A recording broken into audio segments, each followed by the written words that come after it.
बिस्मिल्लाहिर्रहमानिर्रहीम। मेरा नाम सजाद अहमद है। मेरी तरफ से सबको सलाम पहुँचे। इस टॉपिक में हम देखेंगे सर्चिंग, यानी कि किसी भी डाटाबेस या जो भी हमारे पास डाटा अवेलेबल है उसमें हम सर्च किस तरह कर सकते हैं। और उसमें जो सबसे पहली टाइप है वो सीक्वेंशियल सर्च। चलें देखते हैं।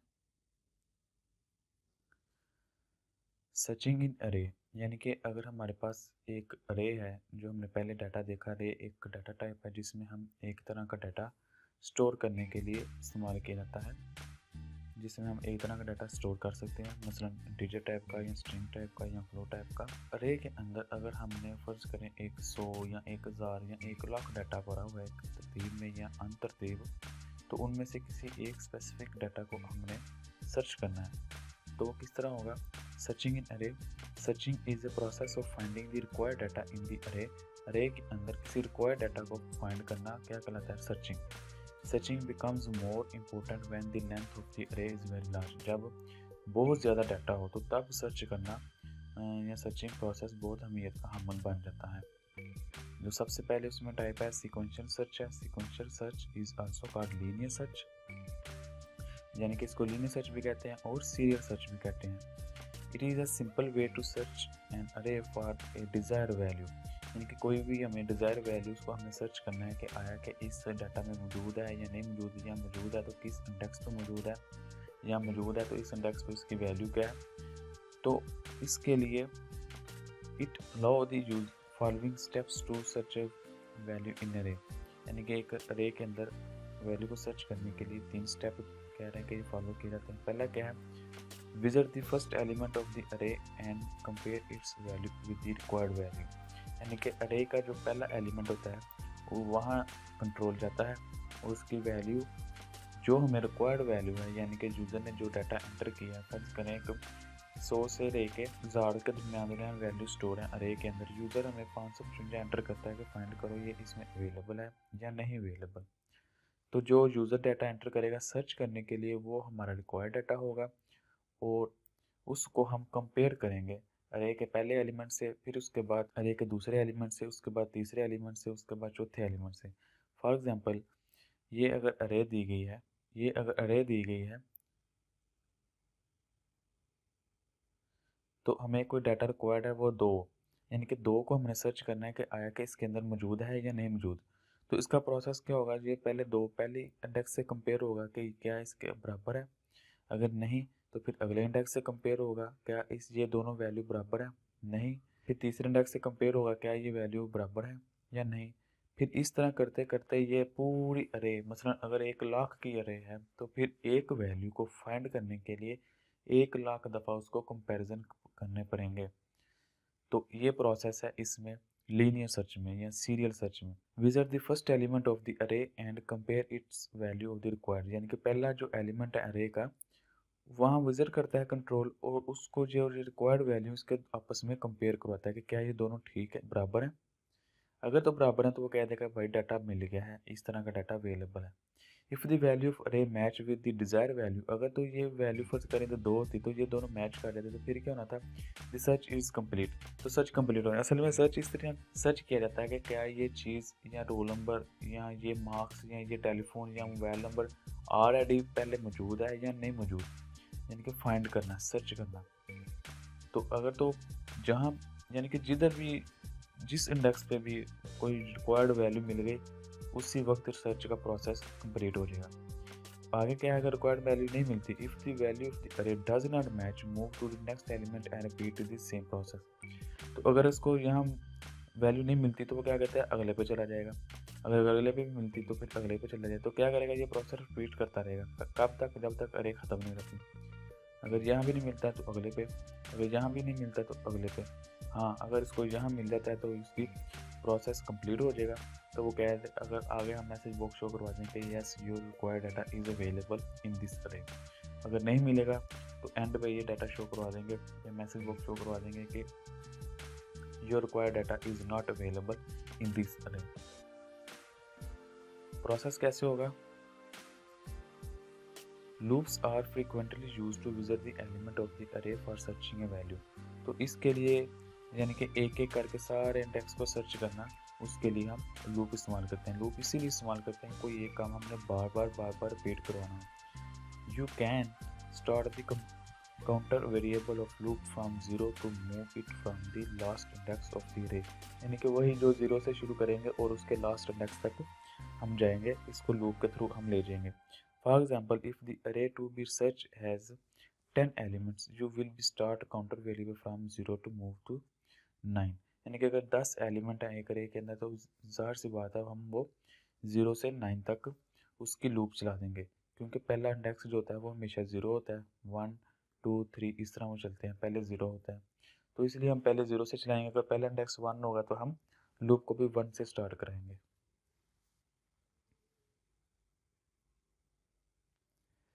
एक छोटा सा प्रोग्राम, उसकी मिसाल देख लेते हैं। Write a program that stores 5 value in integer array, एक ऐसा प्रोग्राम लिखें जिसमें 5 वैल्यू इंटीजर टाइप की स्टोर की जाती हैं।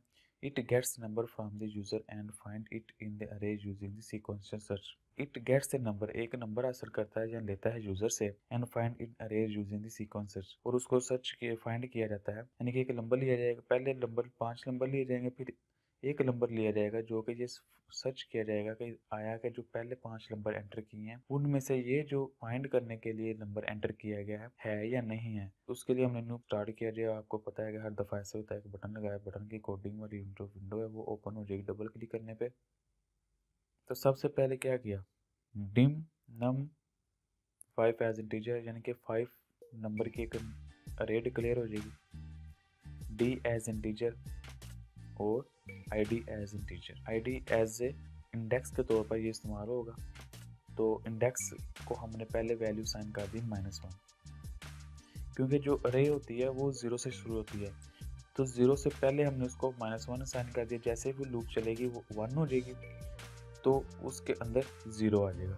0 -1 के बाद हमेशा 0 आता है और 0 के बाद +1 आता है, यानी कि इस तरह मैथ में कि इस तरह काउंटिंग चलती है, -1 0 +1। तो -1 उसको इनिशियली तौर पर साइन कर दिया इंडेक्स नंबर को -1 इनिशियली तौर पर साइन कर दिया, तो वो हर दफ़ा जब काउंटर होता रहेगा तो इसकी वैल्यू +1 होती जाएगी।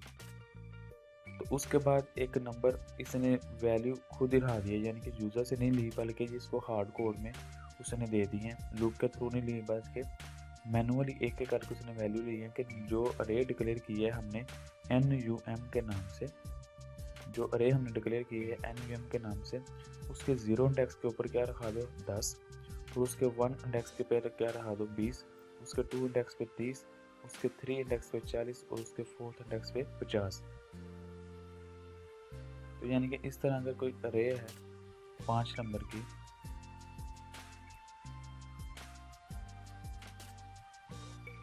तो इसका 0 इंडेक्स 1 2 3 4 ये इनके इंडेक्सेस हैं, और इनके अंदर वैल्यू अंदर आ जाएंगी 10 20 30 40 50। इस तरह इनके अंदर वैल्यू आ जाएंगी। ये नीचे इंडेक्स नंबर है और ये इनके अंदर वैल्यू है। तो फिर क्या होगा, एक इनपुट बॉक्स लगेगा जिसके ऊपर मैसेज होगा कि भाई जो आपने नंबर फाइंड करना है वो यहाँ एंटर करें। जो भी नंबर एंटर किया जाएगा वो डी के अंदर स्टोर हो जाएगा वक्ती तौर पर। तो हमने लूप लगाया फॉर आई के अंदर वैल्यू रखा दी 0 से लेकर 4 तक, यानी कि हर दफ़ा आई की वैल्यू हर दफ़ा चेंज होगी। पहले आई की वैल्यू 0 होगी, फिर आई की वैल्यू 1 होगी, फिर आई की वैल्यू 2 होगी, फिर आई की वैल्यू 3 हो जाएगी, फिर आई की वैल्यू 4 हो जाएगी। इस तरह ये लूप चलेगा।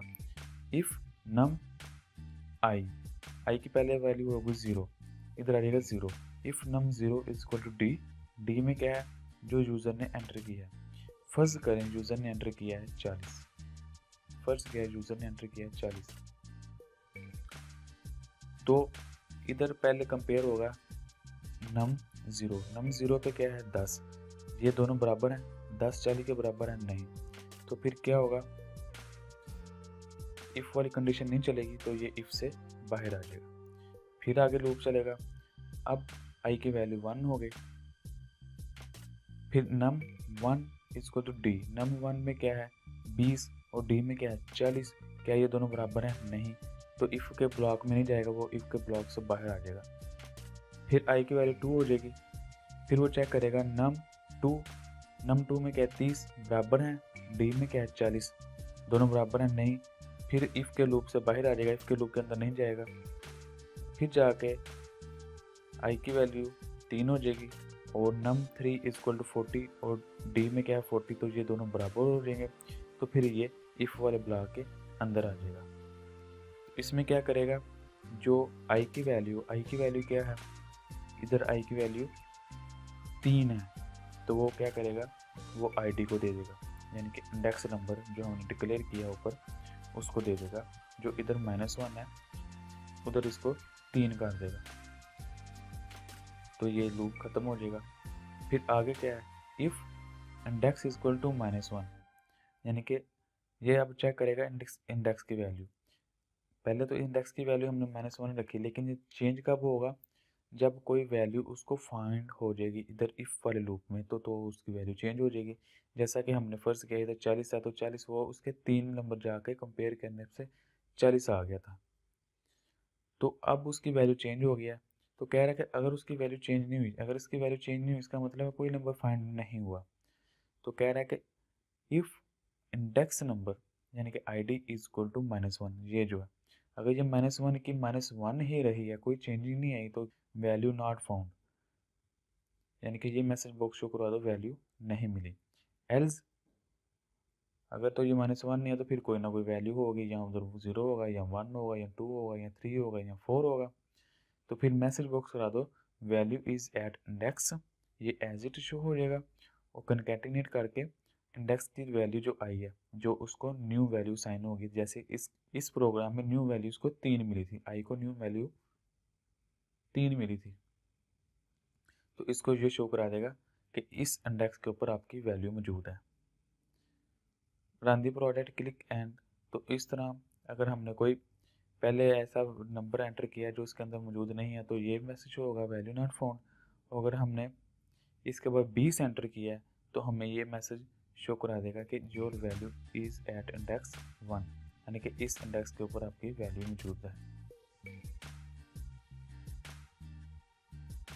ये कैसे काम करता है, अभी जो मैंने इन दी अबव एग्जांपल दी अरे is filled with the 5 value 10, 20, 30, 40, 50, यानी कि एक अरे है जो ऊपर हमने बयान किया, उसमें ये 5 वैल्यू हैं। It get A number from the user find in D.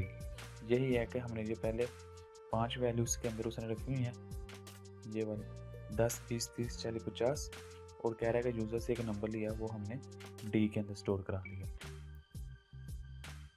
User से नंबर लेने के बाद उसने क्या किया, first of all the value of I, अच्छा the for next loop visited all the element of the array. जो फॉर नेक्स्ट लूप है वो तमाम एलिमेंट को विजिट करेगी 1 by 1। First of all the value of I is 0, पहले वो 0 होगी, फिर उसके बाद इंक्रीमेंट होगा, फिर वो 1 हो जाएगी, फिर इंक्रीमेंट होगा 2 हो जाएगी, जब तक उसको उसका रिक्वायर्ड एलिमेंट नहीं मिल जाता।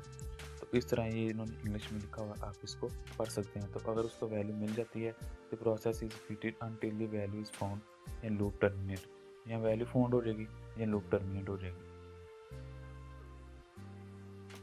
ये छोटा सा क्विज है, इसको हल कीजिएगा और इसके आंसर कमेंट्स में ज़रूर लिखिएगा। Searching is the process of finding a required data, yes और no. Linear search is called serial search, yes और नो। लीनियर सर्च goes on every index, yes or no।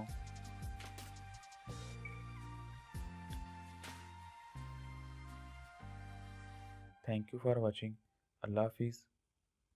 अगर कोई क्वेश्चन है कंप्यूटर साइंस के मतलब वो पूछे, दिए गए क्विज़ के आंसर कमेंट्स करें, चैनल को सब्सक्राइब करें और इस वीडियो को अपनी क्लास वालों के साथ शेयर करें।